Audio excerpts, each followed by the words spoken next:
Okay. So Claire has stopped working at L'Hôpital because of the bleeding. And luckily the bleeding has stopped for now. Hi, Castle Sister. Hi, Darlene. So she's essentially on bed rest now. She has to take it easy and rest as much as she can.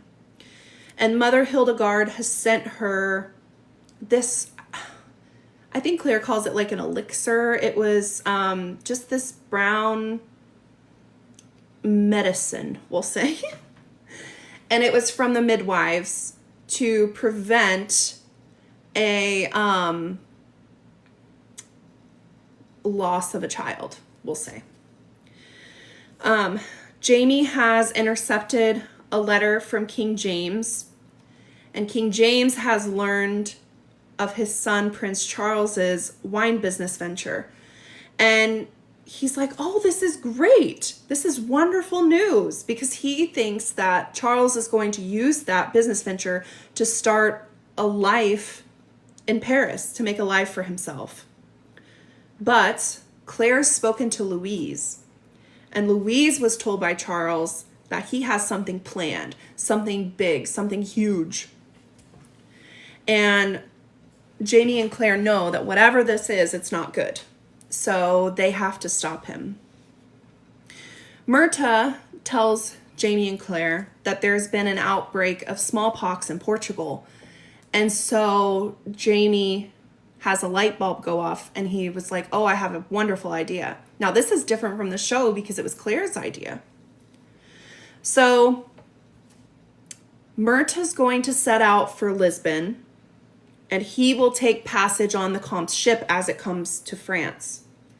And he's going to go to like the local pubs down there, mix himself among the sailors that are going to be aboard that ship to find out the name of the ship and when the ship is going to set sail.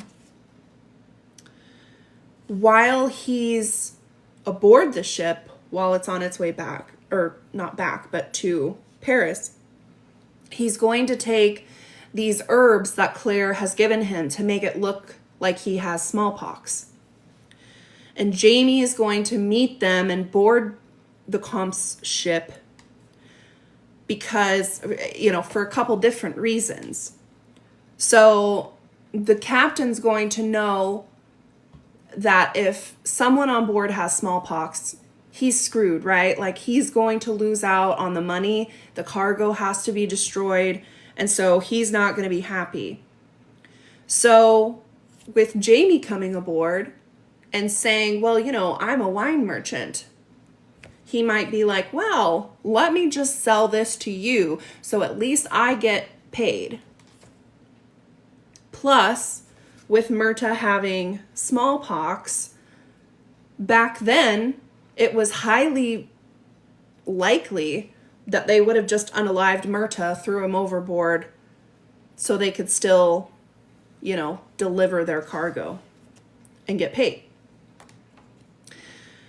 Now, did I put this in the Fable group, I wonder? I think I put it in the Fable group. I want you guys to tell me, because I felt really, really dumb during this. So let me find the name of the town. So she says, or the plan is Jamie's going to meet them in Orvieto. Oh, yes, I did. That's what okay. I was like, is this what I put in there? I think it is. Okay. So the plan is that Jamie's going to meet them in Orvieto because ships usually dock there. So that's where he's going to board. And I was like, ooh, I wonder where that's at. So I Googled it. It's in Italy. So I don't understand. I think it was maybe I don't understand why they would go to Italy, because you have Portugal here, France up here. So they would just essentially go around and down. But Italy's over here out of the way. So why would they why would they go around and then back? It just doesn't make sense to me. So I didn't know there's a town called, what was it? Oviedo in Spain. That's right on the tip of Spain, like it's along the coast. So I don't know if maybe they meant that, but I don't know why they would go to Italy. It just doesn't make sense to me. I spent way too much time trying to figure this out. I was like, well, they're going way out of their way. Hi, Kirsty. It's a good thing they didn't have a lot of accurate medical knowledge, or oh, for sure, for sure. Anyway, if you guys have thoughts, please share them, because I was really confused. I didn't understand, but I think way too much about things. So I didn't even think about it until you said something. I want to know where they're at. So I like to picture in my mind where they are. So like right now it's in Paris, so I know where that is in relation to Scotland, things like that, you know what I mean? But then I was like, I don't know where Orvieto is. Like, where is that? And I looked and it said Italy. And I was like, no, Orvieto, Spain. Because I thought surely it's in Spain. And no. But later in the chapters, Claire mentions that she doesn't know where Jamie is. We'll get into that later. She doesn't know where Jamie is, and she assumes he's already sailed to Spain. So that's what I'm confused about. Maybe Orvieto was the name of Oviedo in the 1700s? I don't know. I love how detailed you were discussing this. I'm just like, I go way too much into it. I know. I like to know where they are, you know. Okay. So moving on from that, if you guys have any thoughts, please tell me, because it's driving me crazy. So Monsieur Ferez comes and visits. Oh, thank you guys. He visits Claire and Jamie, and he gives Claire a package from Mother Hildegard. And he tells them that he's on his way to England to do his regular duties, what he does. And the true reason for why he visits is revealed in this conversation that he's having with them. So he describes to them, he's going to England because he's going to perform a traitor's death, right? And he tells them in detail what happens. Now, Jamie knows what a traitor's death is, right? Hanging, drawing, and quartering, which, bleh. And so this chapter, I was like, oh, okay. I mean, I knew what it was, but just to have it like detailed like that, I was like, okay. So he leaves, and Claire and Jamie both know Mother Hildegard probably sent him, because she had warned Claire when she decoded that musical letter that was dangerous and Claire was in danger. So knowing that, they still have to continue on, because what are they supposed to do? Just be like, oh, well, I guess we'll just let Culloden happen then. You know, I mean, they still have to try, you know. Hi, Cynthia. Good morning. So then we're on to chapter 24, The Boy de Bologna. And Claire receives a visit from Prince Charles, who was looking for Jamie. He was hoping to find Jamie.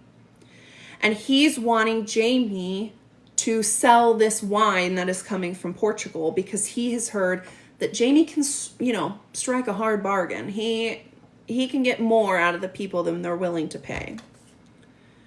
So during breakfast the next morning, Claire is telling Jamie all about this visit, and they're both wondering, like, did the prince tell the Comte? Because the Comte hates us, so he's not going to be too happy about this plan.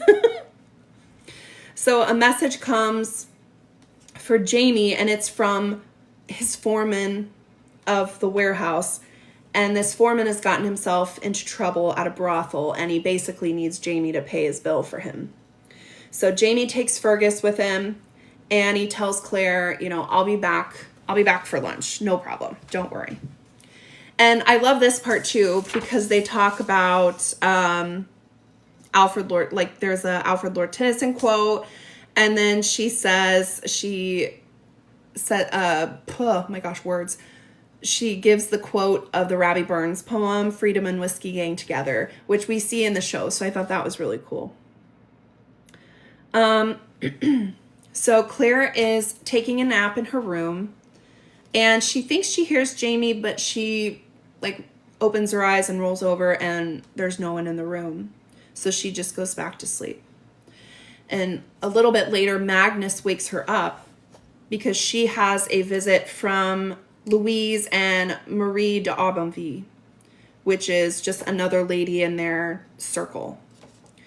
So she goes down to greet them, but she stops in the doorway because she hears them gossiping.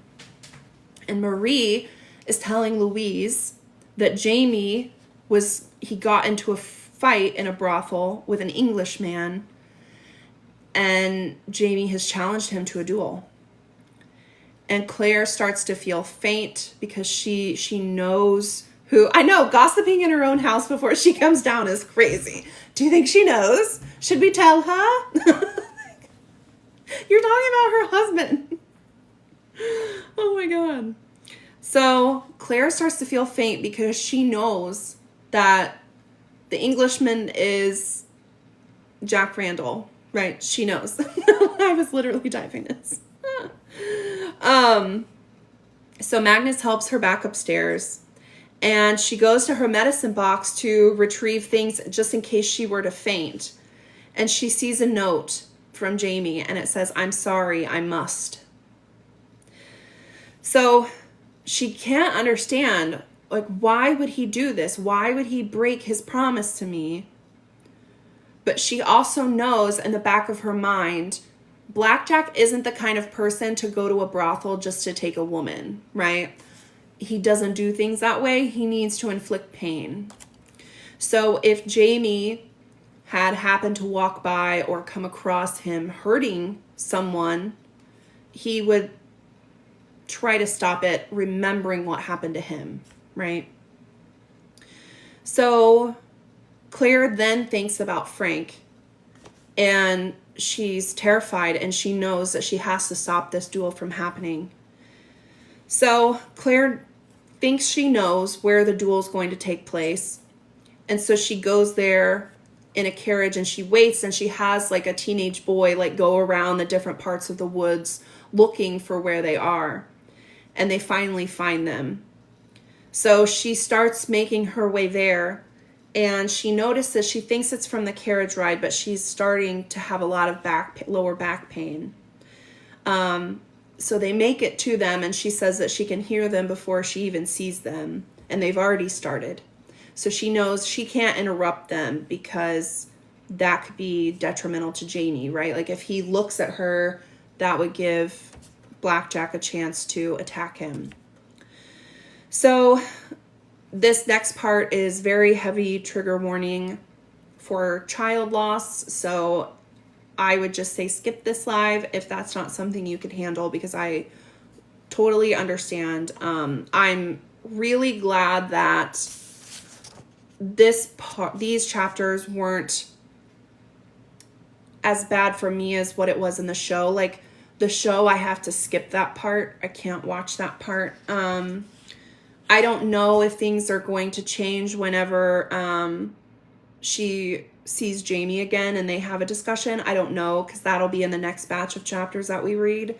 But these chapters specifically was, very light detail, very just almost casually mentioned. So I appreciated that. Of course, still so sad. So again, trigger warning, she starts to bleed, and it's a heavy bleed. It's not like what she has been dealing with. It's a hemorrhage, and she's in extreme pain, and she ends up collapsing on the ground. and she hears Jamie calling her name. And then she hears all these people around her talking, basically saying, well, she's gonna die, so let's just wait for the meat cart. And then someone else says, no, I've seen her at Les Hôpitaux. We have to take her there, take her to Mother Hildegard. And Claire is able to get out Mother, and, then she faints. So then we're on to chapter 25, which is Raymond the Heretic. And again, trigger warning, the meat wagon. I read that and I was like, what? So again, trigger warning. Claire has been at the hospital for 5 days now, and she's lost her child, and she has a terrible fever, and things are really not looking good for her. The sisters, the nuns, they assume that she's going to pass. They just don't know when. So Master Raymond comes once, and Mother Hildegard and another sister were basically telling him to get out, to leave. They didn't want him there. And he sneaks back in, and he's able to heal Claire. And I don't know how to describe this chapter, right? You just have to read it. So there's a point where he's healing her, and she sees blue between his fingers. She said it's dark, so it should be like dark between his fingers, right? Where the shadows are, but it's not. It was blue. And she cannot believe what he has done for her, right? She's just knowing that he has to be from the future. It makes no sense how he knows what was wrong with her. But he did, and he healed her. And so she grabs his arm before he leaves, and she pulls his shirt sleeve up, or the robe that he was wearing, to look for a vaccination scar. And he doesn't have one. And he kind of, she tells him that she was looking for a vaccination scar, but he says vaccination. And he was confused, and she knows, I can read faces pretty well. And he didn't know what I was talking about. Yeah. What he does in the book, healing her, is much more clear. It is. I agree, Madison. It is. I know. I wish they would have done the blue light. Yeah. In the show, it's just like, what just happened? You are left confused. Yeah. I mean, I think that I don't know. I mean, I didn't understand what happened the first time, but I think that the second time around that I watched it, I was like, I just figured, I assumed that that's what he did, is he reached in and got out, the rest of the placenta that was in there. But it doesn't even tell you in the book. You kind of have had to, it almost seems like you have to have a knowledge of childbirth, or you have had to go through it yourself to understand what he's doing. I still don't know where that piece of placenta went. I don't know what he did with it, but he saved her. He pulled it out and he saved her. And I just, the way she describes him healing her, that she could feel every molecule, every atom in her body, like any part that was that was sick with fever, just went like poof and got better. That was such a beautiful description. If you have not read this part yet, please do.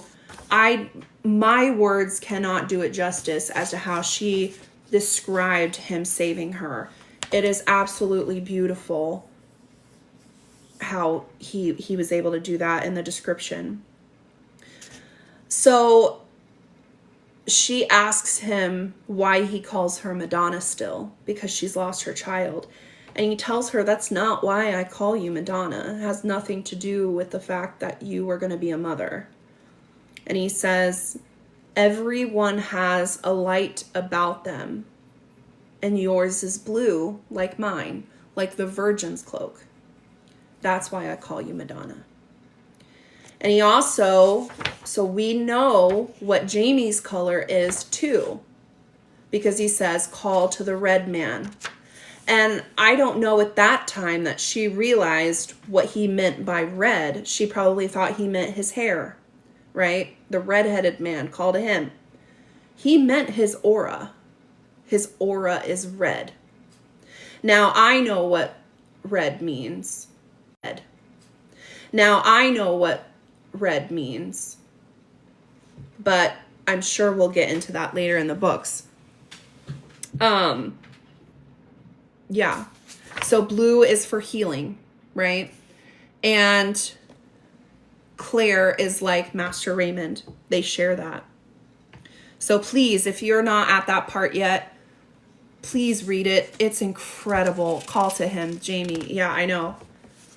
And it's almost like he needed, and she says in here, where is it? I have to find it. I have to. Yes. Casting about, and where is it? I have to find it. I have to. Yes.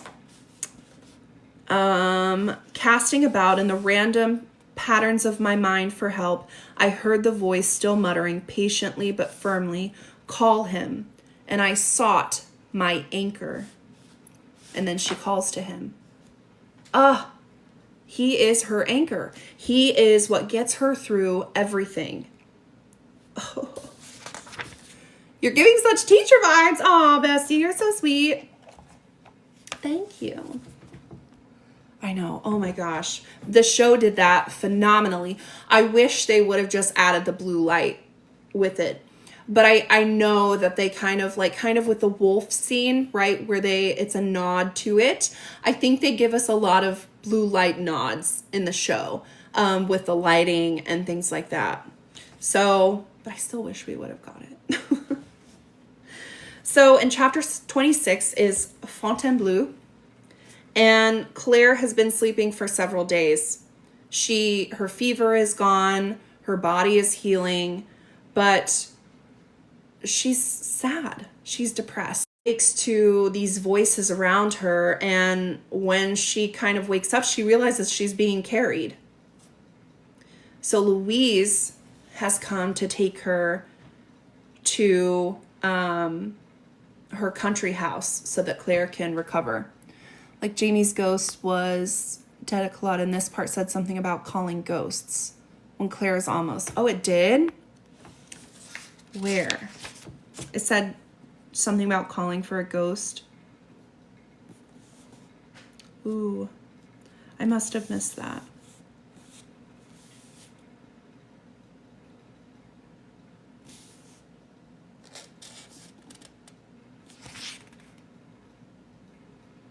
That was just such oh my God.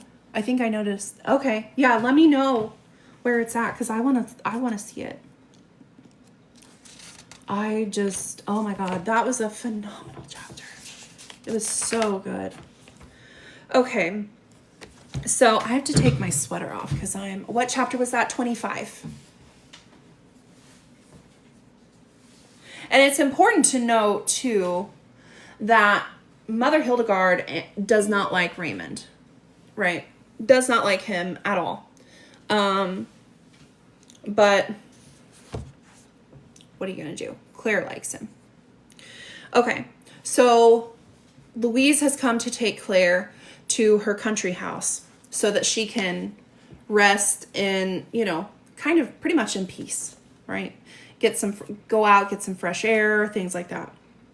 I just have to say, in these chapters, I know Claire describes Louise as, kind of not the brightest crayon in the box, right? But Louise is a wonderful friend. There's a part where they're in the carriage on the way, and she mentions about something that's not good for the baby. She's like, it's not good for the baby. And then she's like, oh, and she feels terrible that she's just mentioned this because she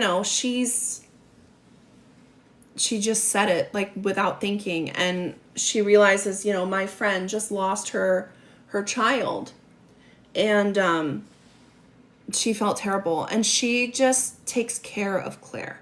This whole chapter, she really takes care of her and wants to look after her and help her. And she's just a great friend to her. So while they're on their way to the country house, Claire sees that three people have been hung in the woods. Louise is misunderstood, yeah. So we find out that they are Huguenots. And Huguenots were French Protestants, and they follow, wasn't there something like Calvinism or something? So they followed that. And they are just really like persecuted for their beliefs because France is primarily Catholic during this time. And so they're persecuted and unalived for their beliefs. So that's just important to know because they talk about Huguenots more in this chapter. So Louise notes that there's a woman among them too. So it could also be for witchcraft. So who knows, right? Thank you for the follows, you guys. I'll just like kind of do a pause here. So if anyone's new, welcome. I'm Katie J, and I run an Outlander book club. So we are on Dragonfly and Amber right now. We would love you to join us if you are able or wanting to do a first read or reread. We would love you to join us if you are able or wanting to do a first read or reread. We read about 50 pages a week, so I will assign you chapters. And then I go live every Thursday and we chat about what we've read for the week. I know, 3,900. I cannot wait. Thank you so much. Not exactly what I said. When the blue light is healing her, it says it was a glowing ghost of a bone. Oh, an echo in the bone. Yeah, that's smart, Caitlin. You're such a smarty. And this is why I love doing these talks with you guys in this book club with you guys, because you notice things that I don't notice. So I love having a group to read this with because everyone brings such great points to the table. And I love analyzing and breaking down things. So, but like when they're in danger, is that why Raymond has her call for him, like calling the ghosts? Ooh, yeah. I don't know. That's a really, really good thought. I'm glad you brought that up because I didn't even notice that. Ghost of a bone, echo in the bone. Oh, you're so smart. Ghost of a bone, echo in the bone. Oh, you're so smart. So yes, thank you, Bestie. I have a link in my bio that will lead you to our Fable group. And that is where the chapters are broken down. We have discussions within the chapters. And I will post information about when the lives are going to be. So for example, next Thursday, the lives are going to change to the evening for me. It might be a different time for you, but they're going to change to the evening time because my kid's last day of school is tomorrow. And there's no way I can do a live while my kids are home. So we'll be meeting at night next week throughout the summer. And then once they get back in school, we can do mornings again. Well, no, I can't. I lied because my son goes to afternoon schools. So we'll figure it out. Just know that this summer, we'd love to have you join us. So when they get to Louise's house, Claire, I know, my kids are great. I know. They would be like, what are you doing? Who are you talking to? Can I say hi? Are you talking about Outlander again? I just spilled coffee on myself. On live, you guys. This is going to be available for replay so you can see me spill coffee on myself. Mom, is that Outlander? Are you talking about Outlander again? On live, you guys. This is going to be available for replay so you can see me spill coffee on myself. Mom, is that Outlander? Are you talking about Outlander again? Oh my gosh, guys. I'm a hot mess. I can't edit this live, so you guys get the whole fun of my... Oh my gosh, guys. I'm a hot mess. I can't edit this live, so you guys get the whole fun of my hot messness. Frank is I know. Caitlin loves the ghosts. If you don't follow my friend Caitlin, please do. She's the Jamie Ghost Theory queen. And of course, follow my bestie too. Just follow each other. This is such a great community. I love everyone in here so much. Sorry, I'm trying to get coffee. So yeah, just everybody give each other a follow because this is a wonderful community. I love it so much and I'm so grateful for you guys.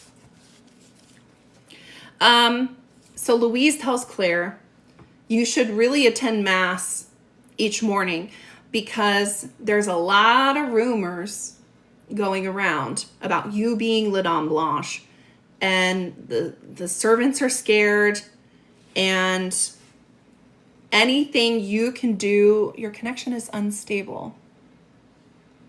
Awesome. Oh gosh, I don't know why it should not.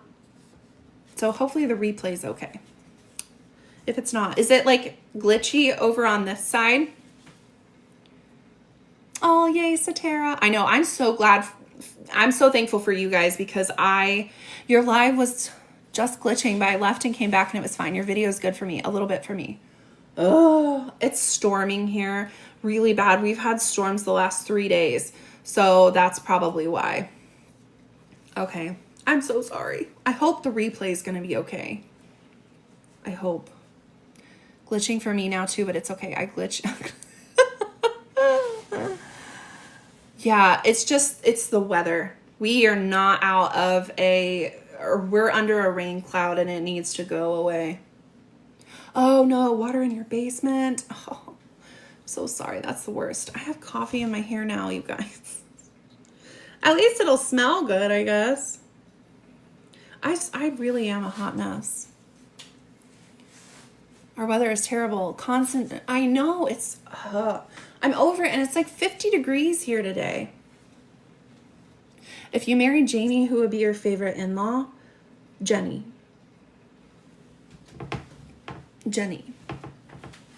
I think Jenny and I would get along like peas and carrots. Did you get that? Please tell me you got that reference. If you, yeah. Oh, old Ian though too. I know. It was 80s last week. I know! It was so warm last week and I was like, yes! Please tell me you guys got that reference. Me and Jenny got along like peas and carrots. I like how calm Ian is. I know, I would definitely love Ian too, for sure. For sure. Okay. I hope you guys got that and I'm not like... full risk up. Okay, anyway. Yes. So she tells her to attend mass.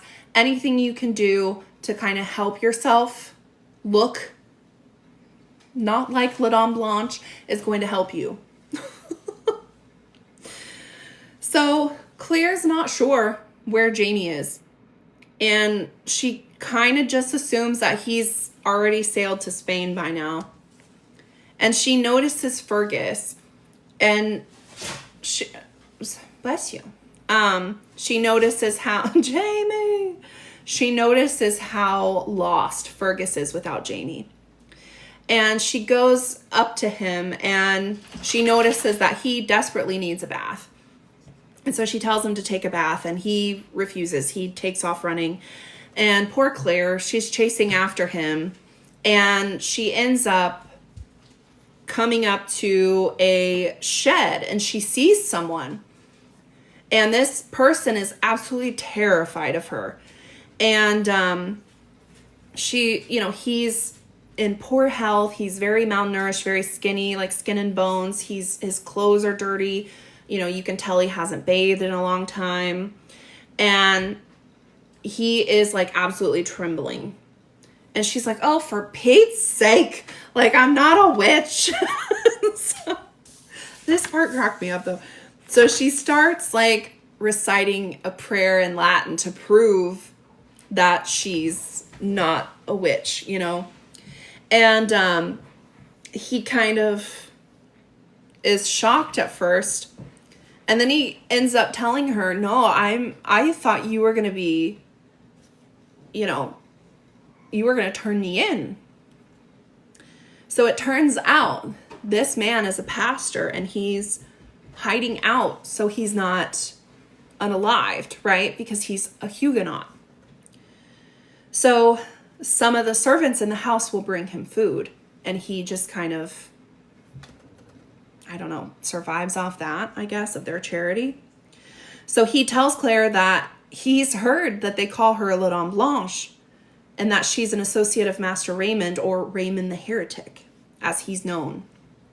And he tells her, I knew Master Raymond, because she can tell this man isn't French, right? So she ends up finding out that he's from Geneva, which is in Switzerland.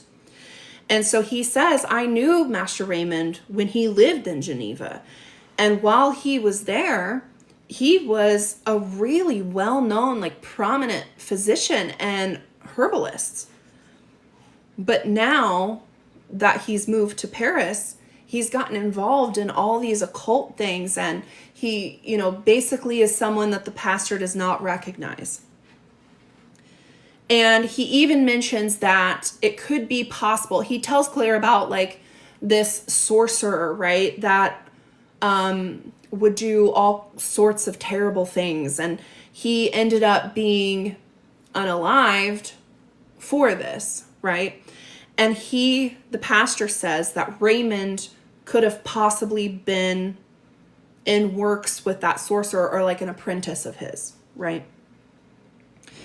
He says that no one knows where Master Raymond comes from. He has the ability to speak many languages, but he doesn't have an accent. So no one knows where he's from. But the pastor says, despite all that said about Master Raymond, he believes him to be a good man. And Claire, of course, agrees with this. So the pastor tells her that he's heard about her loss, and he's so sorry. And he asks her if her husband is there with her. And she tells him no. She said, I don't know where he is, and I don't care to know. I never want to see him again. And that kind of shocks her, because she's up until now not said how she really feels. And she tells him, Jamie cared more about his honor than my life, his child's life, or the life of an innocent man, which we know she's talking about Frank. And so she feels really betrayed. Coincidence? Master Raymond swooped in to take over that guy's apothecary and where he meets Claire. Yeah, I think not. Yeah.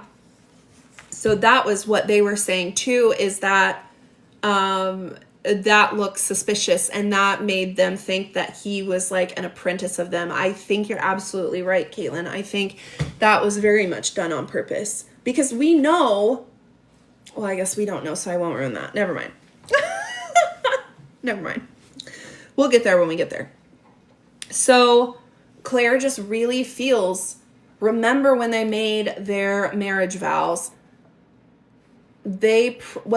this was after their marriage vows. It was their own private vows to each other, that if you tell me something, let it be the truth, right? So they had this vow of truth between them and trust. And my dog's going nuts, I'm sorry. And she feels like that trust has been broken, right? So she understands. Of course, Jamie wants revenge. I don't blame him. I understand after all he went through, of course he's going to want revenge. But he promised me to wait. He promised. And so the pastor just kind of sits with Claire and listens to her, and he holds her hand. And before she leaves, she asks if she can give him some money. And he says, yes, but only if I can pray for you. And so Claire says, it's a bargain, right? And then we're on to chapter 27, An Audience with His Majesty, which this was a little bit different from the book too. I saw some differences in here as well. So Claire is still at Fontainebleau, which is, Louise's country home. And Claire gets a visitor, Magnus, which is their butler from Jared's home in Paris. And he's come with a letter from Myrta. And he said that they received it 2 weeks ago, but with Jamie being gone, they really didn't know what to do with it. And then they were like, well, we really need to get this to Claire. So Claire doesn't understand why Jamie has left before the letter arrived, though, because he would need the information in that letter. So if we remember, they had made a plan back in chapter 23 that Myrta would go to Portugal, and once he got word of what the ship's name was and when they were sailing off, he was going to write a letter and send it back to Paris so that Jamie could make his way there. So it doesn't make sense for Jamie to leave before he got that information. So Magnus and Louise are just kind of like looking at each other, like side-eyeing each other. And Claire's like, where is Jamie? Like, obviously you guys know where he is. Where is he? And so Louise tells her that he's in the Bastille for dueling. And Claire is shocked because she thought he just didn't come to the hospital because he felt guilty. But he'd been in the Bastille the whole time. So she asks how long his sentence is. And Louise tells her he's going to remain there so long as it pleases the king. And she tells Claire, it's really lucky that he didn't unalive his opponent, because if he did, man, that punishment would have been really bad. So Claire's like, wait a minute. He's not dead? Is Jamie the cat with 9 lives, or is Blackjack Randall? That's what I want to know. So, but Claire she has to be somewhat relieved that he's not dead, right? Because that means that Frank can still be born. So Claire knows that she has to get Jamie out, because that ship from Portugal is set to sail in 10 days. And she knows with some good luck, Jamie can make it there in 6 if she can get him out. So she asks Louise to send for the carriage, but Louise is like, absolutely not. Like, you're going to lay here, you're going to rest, you're not going anywhere. And she sent for a doctor to see Claire. And so Claire's like, well, at least let me get dressed, before I see this doctor. And so she has a maid come up to dress Claire, and Claire gets all dressed, and she's like, I don't think these shoes match. Can you go get me those other shoes? And when the maid does, she shoves her in the armoire and locks her in there. Our girl, she thinks she's a good planner. So on the journey to Paris, Claire is really struggling with her feelings about Jamie. And she keeps replaying that when she lost their child. And she's really trying hard not to think about it. And she's angry at Jamie, but she knows that no matter how she feels about him, they have to go through with their plan. And in order to do that, Jamie has to be out of the Bastille. And she has no idea how to get him out. So she has the coachman take her to L'Hôpital. So she meets with Mother Hildegard, and Mother Hildegard sets up a meeting with Herr Gerstmann, which is the king's musician, as we know. And they want to know, what can Claire do to get Jamie out? And he starts to suggest something, and Mother Hildegard is like, no! She's not that kind of person. What are you doing? And Claire's like, no, just tell me. And Mother Hildegard tells her, if you're going to ask a favor from the king like that, he's going to expect to lie with you. And Claire's like, well, nope. What's plan B? And Herr Gerstmann was like, well, you could have a, influential friend speak on your behalf. And Claire's like, we don't have any. So she tried to talk to Monsieur Duvenet, but he pretty much just told her to wait because he didn't want to get mixed in with that scandal, right? And she knew better to ask the Duke because he had just been in a scandal of his own from his employee with Alex. So she knows, I don't have another option. Like, I'm going to have to go with plan A. So Claire ends up meeting with King Louis, and she makes her request for Jamie to be released from the Bastille.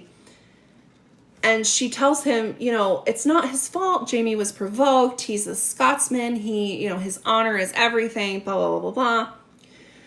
And so he tells her that he would really like to let him out. But the problem is that Captain Randall is in the employ of a very important English nobleman.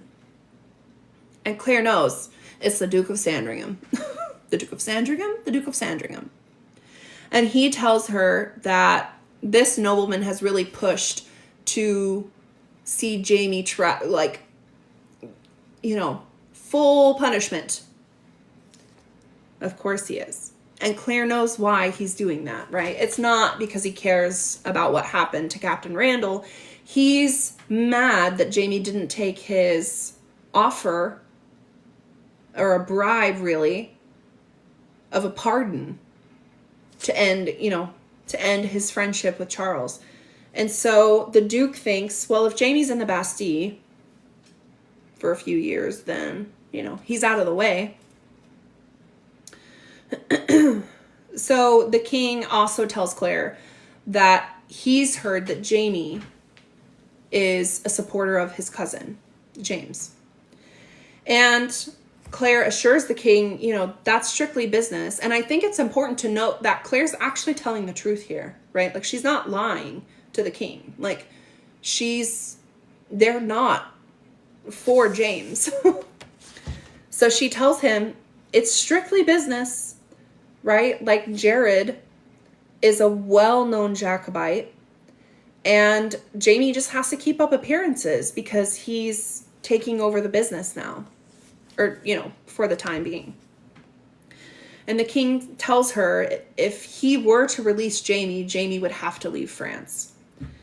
And Claire's like, well, that's a problem because he's exiled from Scotland. So what are we to do? And he says, it'll be arranged. Don't worry.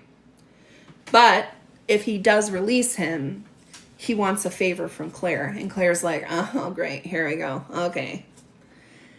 But it's not what she thinks it is. So he takes her and he walks through a door and they go into this room, right? Why did my stream just shut off? I don't think any of that recorded over there. Oh dear. It just shut my stream off over on YT.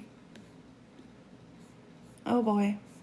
Well, I'll look at it later. Oh dear.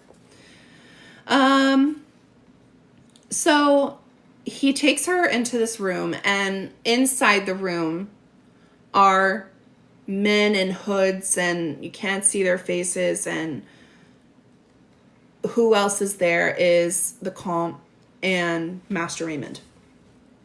And both men have been accused of witchcraft. And Louis knows, Louis knows, there's too many like L's and J's and all that. So Louis knows that the people call Claire La Dame Blanche, and he truly believes that she is. So he wants her to judge which of them is guilty or not pure of heart, right? And Claire ends up accusing the Comte of being involved with Les Disciples, which we know are the people that attacked her and Mary in the alleyway. But the Comte comes back with telling Louis she's not a real white lady. You know, she's not. You cannot believe her. And he says, I can prove it. And he says that in the Bible, it says that true servants of God can handle a snake and they'll remain unharmed. So he pulls a snake out of his pocket. And of course, if you pull a snake out of your pocket, somebody's going to step back, right? So he's like, oh, look. She stepped back. She's scared. But so did all the other hooded men. So what does that say about them then? So Claire's like, I'll show you. and she took a step forward to take, and she went to take the snake from him, but before she could, Master Raymond spoke up. And he said, that's not all that the Bible says, actually. And he repeats the line about the serpents. And then he adds, and if they drink any deadly poison, they shall not die. And he holds out a cup and a flask. And he tells the king, I think that the calm Claire and I should all take a drink of this. And whoever's left standing is pure of heart, right? And so he pours it out, and it's dragon's blood. And he tells her he tells them,